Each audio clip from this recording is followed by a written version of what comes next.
You ever look in the mirror and feel like something's missing? Not your face, not your job, but something deeper. Like you're built for more, but you're trapped in a version of life that doesn't match who you really are. Let me tell you something. It's not a coincidence you feel that. That feeling, that's not weakness, that's not doubt. That's your instinct telling you, wake up. You are not supposed to live like this.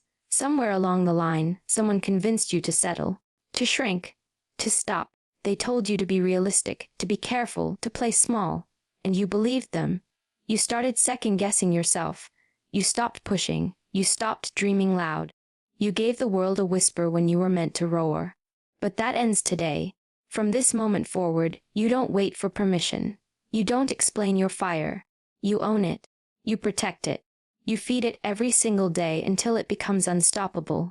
And if you don't feel like you've got it in you right now, good. That's where the real work begins. That's where the transformation starts. When you're down, tiring, and still decide to rise. That's when you separate yourself from average.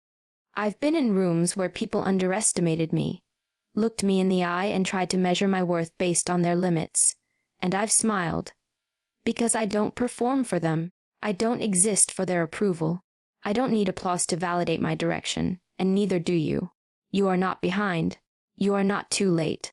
But you are responsible for choosing stay stuck or break out. And breaking out doesn't mean some massive, overnight change. It's small decisions, repeated daily, backed by discipline, not motivation. Motivation fades. Discipline doesn't care how you feel. You feel that tightness in your chest when you wake up. That quiet frustration you try to push down every day. That's not depression. That's not confusion. That's clarity trying to break through. It's your inner compass screaming at you. This isn't it. You're not supposed to be living like this. But the world taught you to numb it, to ignore it. They called it stress, called it insecurity, told you to suck it up and keep going. But they were wrong. That discomfort isn't a flaw. It's a signal, a survival mechanism. It's the part of you that still remembers what you're capable of. And the truth, most people feel it. But only a few listen to it. Because listening means doing something. Listening means changing. It means confronting the fact that you've been pretending to be okay with average. That you've tolerated being underestimated, overlooked. Even by yourself. And that's not an easy thing to admit. But it's the most powerful thing you can do. You see, you don't get to transformation through comfort. You get there through discomfort, through friction, through that inner voice nagging at you that says, you were built for something bigger than this. But you keep pushing it away because change demands something from you. It demands effort. It demands risk. It demands the real you. And if that scares you, good. That means you're still alive. That means you're still in the fight. So stop labeling that discomfort as weakness. It's your fire alarm. It's your wake-up call. It's proof that there's still more inside you that the world hasn't seen yet. But here's the catch, no one's coming to pull it out of you. You have to dig. You have to reach. You have to decide that the life you're living right now is no longer acceptable. Because when you do, when you finally stop making peace with mediocrity, that's when everything changes. You weren't born playing small. That was taught. You didn't come into this world afraid to speak up, afraid to want more, afraid to stand tall. That was conditioned into you. Every time someone told you to calm down, be quiet, stay in line, they were chiseling away at your edge. And over time, you stopped asking for what you really wanted. You stopped dreaming out loud. You started shrinking yourself just enough to fit inside someone else's comfort zone. And it didn't happen all at once. It was subtle, a look of disapproval, a sarcastic comment, someone laughing when you shared your goals, a parent, a teacher, a boss, maybe even a friend, who told you, that's not realistic. And little by little, you started believing them. You started confusing their fear for your limits. You started measuring your value based on their broken perspective. And that's exactly how people lose their edge. Not because they don't have the fire, but because they let the world convince them they shouldn't light the match. But let me remind you of something. Just because they settled doesn't mean you have to. Just because they gave up on their potential doesn't mean you should bury yours. You were never meant to blend in. You were never supposed to hide your power just to make other people comfortable. Playing small doesn't protect you. It chains you. It locks you into a life that's safe but suffocating. And then one day you look up, and you don't even recognize yourself anymore. That's not how it's going to end for you. You were conditioned to believe limits that were never yours. But you can unlearn all of it. You can step back into who you were before the world told you who to be. And that's where your real strength is. Not in becoming something new, but in remembering who you were before you started apologizing for it. You don't need permission to be powerful. You just need to reclaim what's always been yours. How much of your life have you spent waiting? Waiting for someone to believe in you. Waiting for a sign. Waiting for the right moment, the right support, the right conditions. Let me tell you the truth most people will never say out loud. No one is coming. No one's going to hand you the life you want. No one's going to pull you aside and say, "Now it's your turn." If you're waiting for permission, you've already surrendered your power. The world doesn't reward the passive. It rewards the bold. The ones who don't ask, "Is it okay if I go for it?" They just go. The ones who don't explain their hunger, don't justify their ambition, don't shrink when others get uncomfortable. They move forward anyway. Because they know this one thing: you do not need approval to become the strongest version of yourself. You just need the courage to start moving. You want to know the harsh reality. Most people are too caught up in their own fears to cheer for yours. So if you're waiting for support, for validation, for someone to clap for you before you even begin, you're going to be waiting forever. And while you're waiting, someone else, less talented, less experienced, less ready, they're out there doing it. Not because they're better, but because they stopped asking for permission. You have a voice, use it. You have ideas, act on them. You have a purpose. Live it. Don't keep handing your potential to people who can't see it.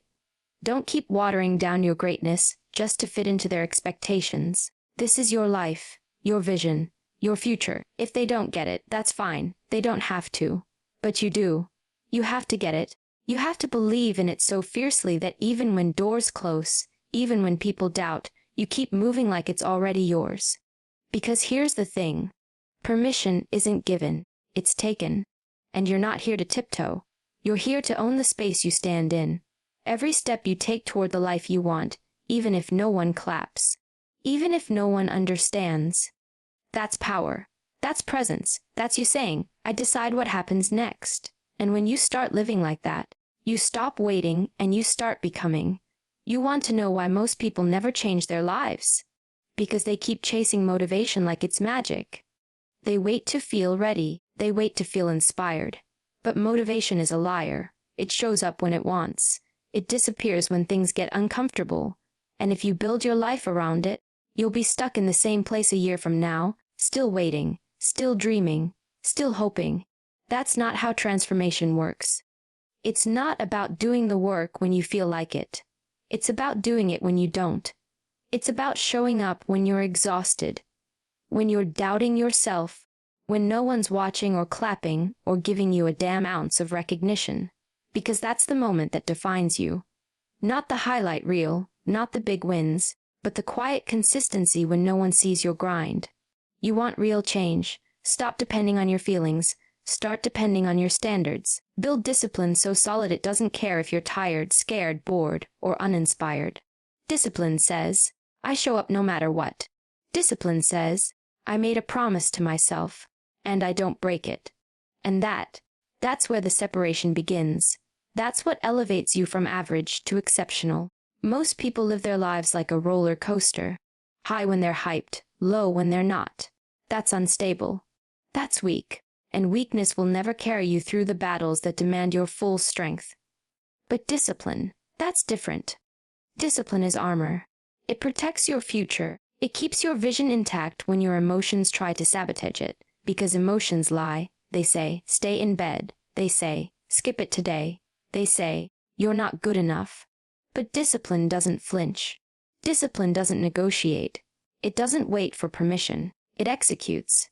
And every time you follow through, even when you don't feel like it, you're building something no one can take from your self-respect. So stop chasing the feeling. Start training the habit. Don't be the kind of person who moves only when it's easy. Be the one who moves no matter what. Because if you can master discipline, you don't just change your habits, you change your entire life. Every decision you make is casting a vote. Not for what you want, but for who you are. You don't become disciplined by thinking about it. You don't become strong by reading about it. You become those things by choosing them. Again and again. When it's inconvenient, when it's boring, when no one would blame you for quitting. Because every time you say, "I'll do it tomorrow," you're voting for comfort. Every time you let yourself off the hook, you're telling your brain, "This is who I am, I back down." And you might think those little choices don't matter. That one skipped workout, that one excuse, that one conversation you avoided. But those are the moments that build you. Not the big ones, not the loud ones, the quiet ones, the decisions no one sees. Because those are the choices that shape your identity, and eventually your life. You want to become someone who doesn't quit. Then don't quit. You want to be known as someone with high standards. Then live like it. You don't need a title. You don't need applause. What you need is a commitment to being better than you were yesterday. And that doesn't come from hype. It comes from habits. Every time you follow through, every time you push yourself past the mental resistance, you're not just completing a task. You're casting another vote for the person you're becoming. You're reinforcing the truth that you are capable, you are focused, you are unshakable, and eventually, your brain stops questioning it. You stop negotiating with your excuses. You just become it. So stop asking, "How do I stay motivated?" That's the wrong question. Ask, "Who do I want to be?" And then act like it, every single day, because identity isn't given, it's earned. And you earn it by showing up, not for the world, but for yourself. Again, and again, people love to lie to themselves with this one sentence. "I'll start when the time is right." As if some perfect moment is going to show up, knock on their door, and hand them the life they've been too scared to chase. Let me make it simple. There is no perfect moment. There never was. There never will be. That's a fantasy people use to justify staying where it's safe. To stay unchallenged. To avoid the pain of growth. You think clarity is going to hit you when the stars align. You think fear disappears the moment conditions are ideal. No, you don't get courage by waiting. You get it by moving through the uncertainty, by acting anyway. While your legs are shaking, while your mind is spinning, while everything in you is saying, "You're not ready." The people who win in life aren't the ones who had all the answers. They're the ones who said, "Screw it, I'm starting anyway." Even if it's messy, even if they fail, even if no one claps. Because they understand this brutal truth: waiting is a slow death, a death of potential, a death of purpose. And the longer you wait, the heavier regret becomes. You think you're being cautious, but you're actually being paralyzed. And one day you'll look back and realize you didn't need more signs, more preparation, more time. You needed guts. You needed to stop stalling and start stepping, because motion creates clarity, action creates momentum, and every second you wait, someone else, less talented, less capable, less prepared, is out there doing it. Stop convincing yourself you need more before you begin. You don't. You need to decide. You need to move. You need to trust that who you are right now is enough to get started. And when you start, you become dangerous. Because now you're not waiting. Now you're becoming. We love to glorify talent. We put it on a pedestal like it's the ultimate edge. But let me tell you the truth most people don't want to hear. Talent means nothing without consistency. You've seen it. The smartest people who never do the work. The most gifted ones who never follow through. They burn bright for 5 minutes, then disappear. Because talent without discipline is wasted potential. It's flash without fire. You want to know what actually wins. The person who shows up, day in, day out. Not when it's convenient, not when they feel like it. Every single day. That's who gets results. That's who gets respected. That's who becomes unshakable. Consistency is what separates the dreamers from the doors. Because it's easy to be great once in a while. It's easy to give 100% for a week. But to grind when no one's watching, when no one's clapping, when it's boring, painful, frustrating, that's what greatness is made of. That's where resilience is forged. Stop thinking you need to be exceptional to begin. You become exceptional through repetition, through discipline, through doing the same hard thing again and again until the world has no choice but to take you seriously. The people who rise aren't always the most brilliant. They're the ones who refuse to quit, who mastered the mundane, who got so relentless that quitting wasn't even on the table. They didn't wait for passion. They didn't need hype. They had commitment, and commitment beats talent every time. So ask yourself, are you chasing excellence? Or are you flirting with it? Because excellence isn't an event, it's a lifestyle. It's what you do when no one's keeping score.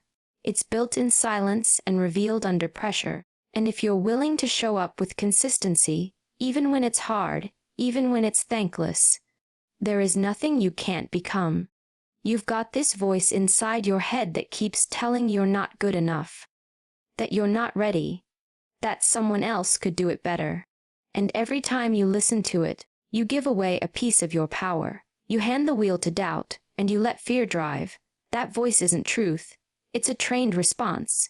It's every failure, every rejection, every time someone dismissed you, all layered into a pattern you've been playing on repeat. But here's the truth most people run from. You don't silence that voice with more thinking. You don't outtalk it. You outwork it. You override it with action. You don't wait to feel confident. You move while you're still unsure. You show up while your hands are shaking. Because courage isn't the absence of fear.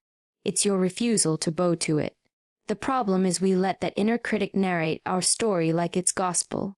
And we forget that the most powerful evidence we can offer ourselves is action. Every time you show up, every time you push through, every time you finish what you said you would, you're building a new story, a new identity. You're proving that voice wrong. You don't get rid of self-doubt by thinking harder. You erase it through evidence. You crush it by stacking wins, tiny ones. And the more you do, the less power that voice has. Because now, instead of, I can't, you've got proof that says, I already did. You have to stop believing every thought that comes into your head. Thoughts are not facts. And the ones trying to tear you down aren't coming from truth. They're coming from fear, and fear has no place in the driver's seat of your life. So push past it. Push through it. Don't wait to feel powerful. Act like you already are. Because the only way to shut that voice up for good is to stop arguing with it and start outperforming it. Let your actions become so loud, so undeniable, that not even your own doubt can stand in the way. You can fool the world. You can put on the smile, post the quotes, wear the armor, but there's one person you can't lie to. You see every choice you make. You hear every excuse. You feel every time you give less than what you're capable of. And deep down, you know exactly when you're playing small. You know when you're pretending. You know when you're living below your potential. That's the real accountability. Not the applause, not the opinions, not the outside validation. It's what happens in those quiet moments when you're alone. No distractions, no audience, just you and your choices. And in those moments, your reflection doesn't care about your reasons. It doesn't care about your excuses. It only sees the truth. You know when you said you'd show up, and didn't. You know when you promised yourself you'd change, and didn't. That inner voice, it's not judging you. It's waiting for you. Waiting for you to stop negotiating with your limitations. Waiting for you to finally step into the version of yourself you keep saying you want to be. And the hard part, the longer you lie to yourself, the harder it gets to respect yourself. That self-trust, that inner strength, it's not given. It's earned. Every time you keep a promise to yourself, you strengthen it. And every time you break that promise, you weaken it. So ask yourself, who are you becoming in the dark? Because that's what shows up in the light. You want to look in the mirror and feel proud, then start living in alignment with what you say matters to you. Start making decisions that reflect your values, not your mood. Start being the kind of person you'd admire. Not someday, not when it's easier. Now, because your respect for yourself is built in private. And that's what shows up when everything's on the line. This isn't just another feel-good speech. This isn't about getting fired up for 5 minutes and then going back to the same habits that are breaking you down. This is your warning. This is the line in the sand. Because if you don't change now, you already know how this ends. You've lived it before. The cycle. The start-stop. The burst of energy followed by the crash. The big dreams followed by no action. And then the guilt. The regret. The quiet frustration that builds every time you break another promise to yourself. But this time has to be different. This time, you don't leave with motivation. You leave with a mission. This is your wake-up call. Not because things are falling apart, but because deep down, you know you're built for more, and that knowing, it doesn't just go away. It grows louder every time you ignore it. Every time you choose comfort over courage. Every time you settle for the version of life that feels safe instead of chasing the one that sets your soul on fire. You think you have time. You think you can wait. But while you're hesitating, someone else is rising. Someone else is grinding. Someone else is getting sharper, stronger, more disciplined. And they're not more talented than you. They just decided. They decided to stop running from the discomfort and start using it. You want to change your life? Then stop dipping your toe in the water and jump. Stop playing part-time with something that requires full commitment. You're either all in or you're out. There is no halfway to greatness. There is no someday for the life you want. There is only now. And what you do with it. This isn't just about doing better. It's about becoming unrecognizable from who you used to be. You want to shock the world. Start by shocking yourself. Start by doing the things you said you'd never be able to do. Start by becoming the version of you that used to intimidate you. Because this life, it's not waiting. And neither should you. Every second matters. Every choice counts. And if you're still breathing, if you're still standing, if there's still a fire in your chest, even if it's faint, then you've still got time to rise. But you better move. Because this moment right here, it won't come again. So now you know. This isn't about hype. It's about ownership. It's about standing face to face with the version of yourself you've been avoiding and saying, no more. No more excuses. No more waiting. No more handing your future to fear. You were not put on this earth to live a watered-down life. You were built to lead it. To fight for it. To own it. And if you hear that voice in your gut right now, the one that says, it's time, don't ignore it. That's not just inspiration. That's your call to action. Because this life you want, it's not given. It's earned. Through discipline. Through fire. So don't just walk away from this speech motivated. Walk away transformed. Move different. Think different. Show up like someone who refuses to waste another second living below their potential. Because the person you want to become isn't out there. They're already inside you, waiting. Now go wake them up.